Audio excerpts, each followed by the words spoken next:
নমস্কার বন্ধুরা, আমি কিছুদিন আগে চেন্নাই থেকে ব্যাঙ্গালোর বাই রোড গেছিলাম। মাঝে কিন্তু একটা জায়গা আছে ভেলোর, আপনারা জানেন। ভেলোরে খাবার খেয়েছি, তখন জানতে পেরেছি ওখানে পশ্চিমবঙ্গের বহু লোক আছে। কেন আছেন? ওখানে এক ভালো হসপিটাল আছে, ক্রিশ্চিয়ান মেডিকেল কলেজ, যেখানে সবাই যান ট্রিটমেন্ট করাতে। কিন্তু একটা আরও জিনিস জানতে পেরেছি আমি, যে এখন পশ্চিমবঙ্গ থেকে ক্যান্সারের রোগী খুব বেশি যাচ্ছে ওখানে, বিশেষ করে কোলন ক্যান্সার। সেই জন্যই আমি আজকে আপনাদেরকে কিছু বলতে চাইছি যে ক্যান্সারটা হচ্ছে কি, এত কেন হচ্ছে। প্রথম তো একটা ইনস্ট্রাকশন দিয়ে দিই যে বরফের মাছ খাওয়া একটু কম করে দেওয়া উচিত। অনেক জিনিস আছে ক্যান্সারের পিছনে, এখন হেন জিনিস নেই যেটা কিছু ক্যান্সার হবার চান্স নেই। এখন খুব পলিউশন, অনেক কিছু আছে। কিন্তু আমি একটা স্পেশাল, যেহেতু বাঙালিরা খায়, বরফের মাছটা কোলন ক্যান্সারের জন্য ইফেক্টেড হতে পারে। কিন্তু আমি যেটা বলতে যাচ্ছি যে ক্যান্সার হচ্ছে কি, এত বেশি হচ্ছে। ক্যান্সারটা অ্যাকচুয়ালি কি আমাদের মধ্যে থাকে না, আমাদের মধ্যে রোজ ক্যান্সার সেল গ্রো করে, আবার শেষ হয়ে যায়। কী করে? আমাদের ইমিউনিটি যেটা আছে, রেজিস্ট্যান্স পাওয়ার, সেটা এই ধরনের বহু কিছু আছে, টিবিরও ব্যাকটেরিয়া আছে, সব কিছু আছে আমাদের মধ্যে। কিন্তু আমাদের ইমিউনিটি সেটাকে ইফেক্টেড হতে দেয় না। যখন উইক হয় আমাদের ইমিউনিটি, তখন রোগটা দেখা যায়। এখন আমি যেটা বলতে যাচ্ছি, ইমিউনিটিটা বাড়বে কী করে, কমে কেন? দুটোই। খাবার দাবার দেখুন, এই যে এখন বাচ্চারা পিৎজা খাচ্ছে, এই সব জিনিস খাচ্ছে, যেটা প্রকৃত খাবার আমাদের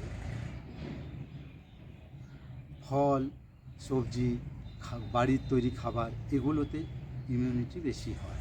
আমরা যে সজনে শাক খেতাম, ওটা অনেক বেশি হতো, সজনে ডাঁটা।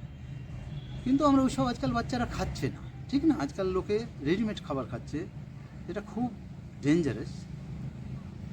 তারপর ইমিউনিটি আসে কোথার থেকে?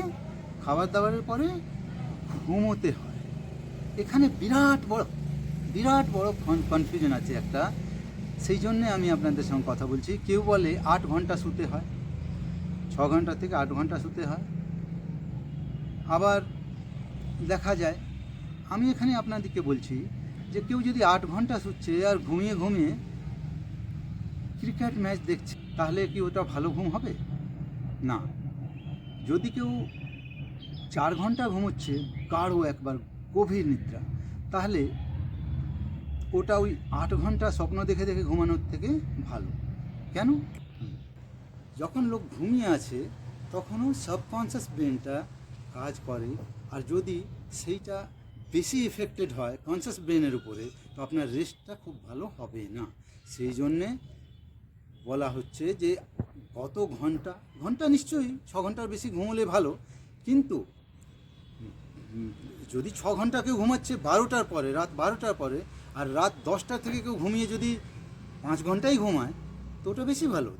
12টার আগে 2 ঘন্টা ঘুমানোটা, ওটা 12টার পরে 4 ঘন্টা ঘুমাবার মতন কাজ করবে। সেই জন্যে তাড়াতাড়ি ঘুমোতে হয়। তাড়াতাড়ি ঘুমোতে গেলে তাড়াতাড়ি খাবার খেতে হবে। আজকাল খাওয়াটাও দেরিতে হচ্ছে, ঘুমানোটাও দেরি হচ্ছে, তাহলে ইমিউনিটিটা কোথার থেকে বাড়বে?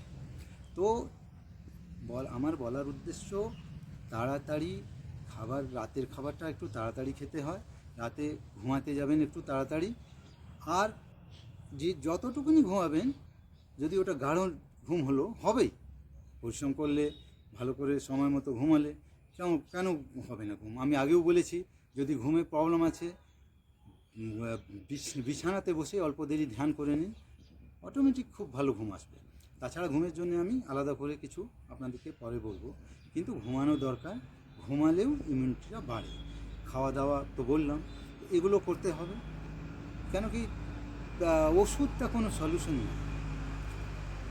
সলিউশন কী হচ্ছে? Prevention is better then care. Prevention নেওয়া দরকার। সেই জন্যে আপনারা আমার কথায় ধ্যান দেবেন। ধন্যবাদ।